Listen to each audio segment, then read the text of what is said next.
Hello, I would like to talk to you today about Summer Camp Island. I've talked about it before. My video on Summer Camp Island was one of the first things I ever posted, and it remains one of my most popular videos. I still stand by the points that I was making in that video. But basically, I stopped watching the show after I made that video. I don't know if this is something that other creators, YouTubers experience as well. When I do like a larger project about a very specific piece of media, I find myself very unmotivated to return to it after the fact. But before we get into sort of all the details and the more rambly stuff here, I will say that what this video is, it's me talking about the other seasons of Summer Camp Island and what I think of them. There are 5 seasons now. Season 5 released earlier this month, here at the time of recording. Originally, I had basically only seen through maybe half of season 1. This video is going to talk about some background, reasons why I haven't gone back to the show, and sort of my expectations upon returning to the show. And I'm also going to be talking about seasons 2 and 3. And then in the next video, I will be talking about seasons 4 and 5. I feel like it would be way too much to try to talk about every other season of the show in one video, especially because I know that this is going to be long-winded. I'm just going to talk about things as they come up in my brain. Today we're going to talk about my general feelings about going back to the show, and then seasons 2 and 3, and then I will finish watching seasons 4 and 5 soon enough, I hope, and then I'll talk about those ones. So what the heck, let's talk about that stuff first. My relationship to the show and what it felt like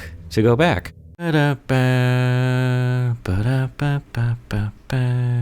I was hesitant to return to the show at all, aside from the fact that sometimes I'm hesitant to go back to stuff I've already made videos on. I also have a difficult time watching or playing something that I already know is going to be incredibly good. If there's a great show that just came out that everybody's talking about, there's a lot of buzz, I'm very hesitant to dive in. There's an intimidation factor there. I feel like this unwanted sense of obligation, like I'm gonna have to watch it eventually, so I just keep putting it off. And that was certainly the case with Summer Camp Island 2. To be very clear, I loved Summer Camp Island when I first encountered it. I still love the show. I still love so much about it. I love what it all becomes when the individual elements meld together. There's so much to love about it, and I think that I can honestly say that it's one of my favorite animated shows probably ever. Summer Camp Island is a great show, clearly, and that's one of the reasons why I didn't really want to watch it again. I didn't really want to catch up on all the new episodes. Aside from that sense of obligation and like, oh, everybody else has already gone through this, now I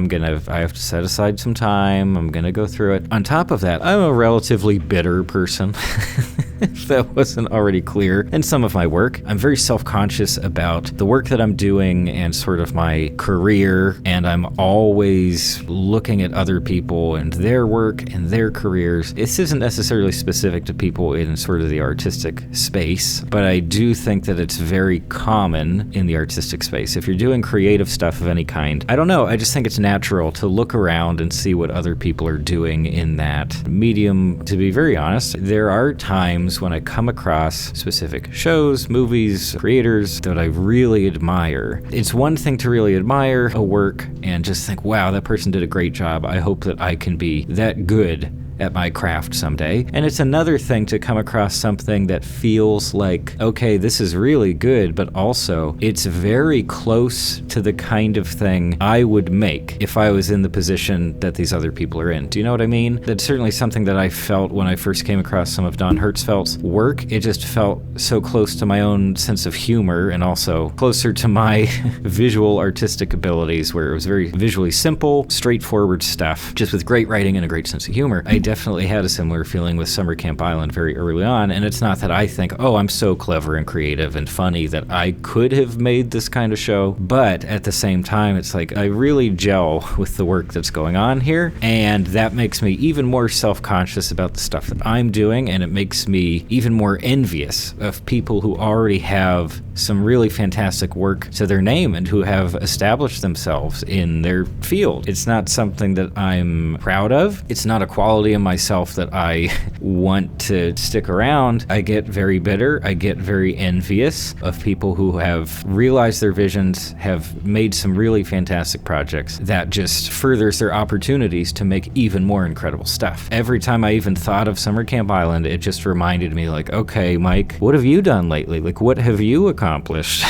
What kind of great thing have you made? Do I still feel that way about the show? Kind of. Going back to the show for this rewatch or to catch up here, it wasn't as pointed as I expected it to be, but when I was actively watching the show, I wasn't really thinking about that. I wasn't feeling bitter. I wasn't feeling like, oh, darn these guys that they get to have all this great career and do all this great work. No, I just had fun, honestly. Most of the time, I was just engaged in the stories to some degree or in the visual environments, which maybe represent my favorite aspect of the show. And I think that's to the show's credit. I was still kind of shocked at just how well it works for me. It's just plain entertaining. It does get esoteric at times. It gets into heavier subject matter, but it remains bright and bouncy, fun and funny and lighthearted, even when it does delve into the heavier topics. And I really, really appreciate that. I think it's maybe now one of the things that I appreciate the most about the show. It's just a lot of fun to watch. I don't find my mind drifting onto other subjects. You know, I'm not really diving into like, oh, I want to critique this specific element of the show. No, I'm wrapped up in it. I'm having a good time. But I think now it's time to talk about some specifics, either episodes or moments, or just ideas and story points from seasons 2 and 3, and how they compared to a lot of the season 1 episodes upon which I sort of judged the show initially. If you don't already know, I hope this isn't really a spoiler, but season 2 almost exclusively is a lot more one-off episodes, just little self-contained adventures in 11-minute chunks, than season 3 is like backstory, prequel stories about specific characters, the island itself. I will probably get into some spoilers later on, but for now, that's just the general idea. Season 2 is mostly one-off episodes, and then season 3 is continuous stuff, backstory stuff, more lore-heavy storylines. And this is something that I've railed about in the past quite a bit. I kind of hate when a show that feels like it would have been just fine with doing continuous episodes more or less the entire run eventually opts to work in this unnecessary continuous storyline, and then there's all of a sudden a lot of lore and crazy twists and turns. I feel that in plenty of shows that's not needed. In certain cases, I think it actually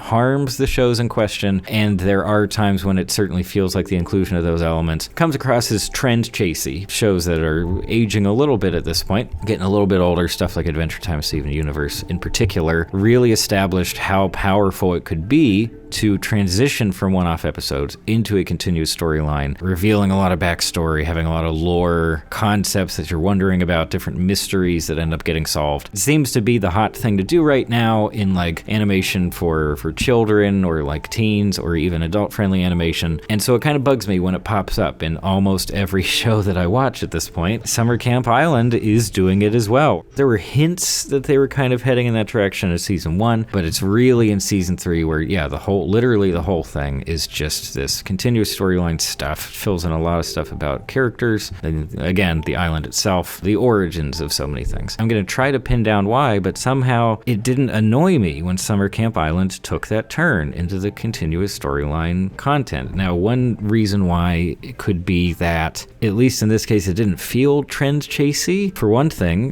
the show creator Julia Pott worked on Adventure Time, so she was there towards the beginning of this, continuous storyline push. So there's that side of it. Obviously, plenty of members of the team have been at Cartoon Network for quite a long time, so it's not like this is their first rodeo. And then the other major element of why this doesn't really annoy me, I think, is because in most cases, it's really good. The prequel stuff in particular that goes into Susie and Ramona's relationship, which also has very close ties to the origins of the island and what it becomes, it's pretty darn good. The story felt solid. It felt evenly paced. We weren't wasting an entire season on just one of these storylines, whereas that's definitely something that happened in, remember when Archer split off and just said, oh, we're doing all these like alternate realities, based on genre fiction. All of a sudden we have our sci-fi season and our noir fiction season and all this stuff, and then they eventually bring it back around. That was an entire season of a single feel, and if you weren't into it, you probably weren't going to be motivated to watch the whole season. But here, yeah, it's typically 3 or 4 episodes episodes that they'll have of one of these continuous storylines in season 3, and then they move on to the next one. So you're getting different flavors, you're getting a decent amount of variety there, and then otherwise you just have one-off episodes that will add something to a specific piece of lore, add to a specific character. I mean, I still stand by the idea that not every show needs to do this kind of thing, and somehow Summer Camp Island, they've gone into this area, but they've still managed to keep pace with those one-off episodes that are way lower stakes, that deliver all the resolution that you would want after just 11 minutes. One of the other really interesting aspects of going back to the show and watching, I don't know what, like 30 episodes in a day, is to see how our main cast of characters develop and how their relationships with each other develop. Most obviously, Oscar and Hedgehog are at the very center of the show, and then a lot of those other characters are kind of in orbit, with Susie probably being the most prominent moon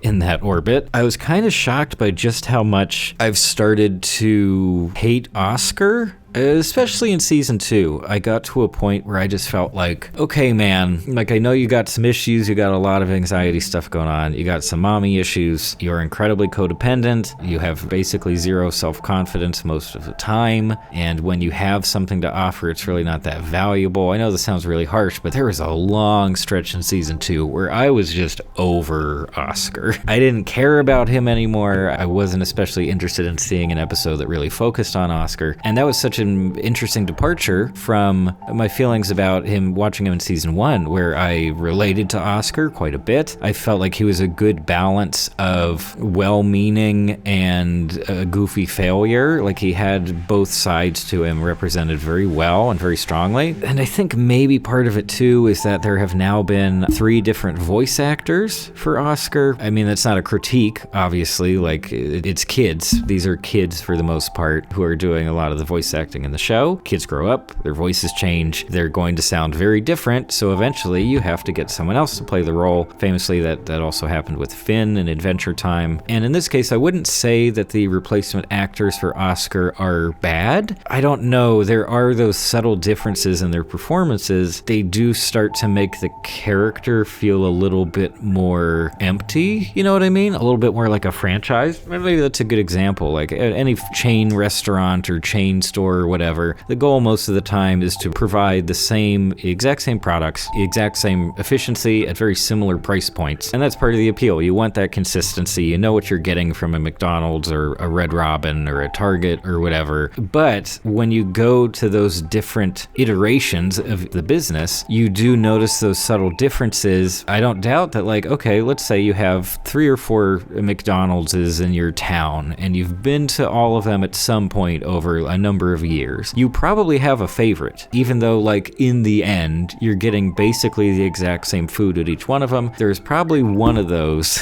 that you like more than the rest, and there's probably one that you dislike more than all the rest. And I think that's how I feel about some of the replacement voice actors for Oscar. I'm not going to name a favorite. I'm not going to name a least favorite because it seems mean, especially since these are relatively young kids doing the work here. I lose a little bit of the soul of the character. I know that sounds kind of overblown or something, but that's honestly how I feel about it. It's just not there. I am coming back around to Oscar, I'll say that. I haven't given up on him. He's had some really good episodes in season 3 especially. I really enjoy when he's just sort of more of a side character or support character. Maybe that sounds kind of mean. I just don't want him to be in center of frame all the time, so to speak. I think he offers a lot when he's a little bit more off to the side, and there are Oscar-focused episodes that I really enjoy too, especially his therapy episode with Richard Kind Shark, and we learned something very interesting about Oscar in that episode and his relationship to his friends and his relationship to magic. That's just wonderful. I thought it was beautifully done, in fact, and that did a lot to bring me back around